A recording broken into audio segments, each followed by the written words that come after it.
Hey guys, it's Wayne Mazzoni with Coach Maz Baseball. We're here before our game against Wagner at this beautiful ballpark in Staten Island, which we'll show you at the end.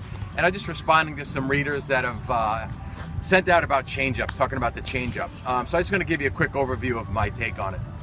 Certainly the best change-up is any kind of three-finger, circle, pitchfork type change-up. It's definitely the best change-up. However, it takes the most practice. It's the kind of thing, if you've been pitching since 8, 9, 10 years old and you've really perfected the pitch, it's great. But what it requires a stiff wrist. You're basically pronating through the pitch with a stiff wrist. That means now you're throwing a fastball with wrist snap and a breaking ball with wrist snap, and then you're throwing a changeup that has a stiff wrist, which means it takes a lot of practice, a lot of finesse. And if you have that changeup, then you don't need to watch any further.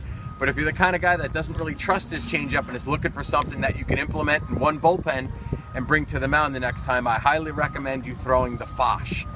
F-O-C-H. It's a fork change. So basically you take your two-seam fastball grip, you widen your fingers outside the seams, and then you put your ring and pinky finger along to the side like that. So the grip really does most of the work. Depending on the size of your hand will determine kind of what the ball does, and of course your velocity and arm action. But the great part of this pitch is you throw it exactly like a fastball. You get full and complete wrist snap. So there's no learning, there's no changing of your wrist. You throw it just like a fastball with a different grip. And you should be able to put it into practice in one bullpen session. You'll feel comfortable because you'll have control.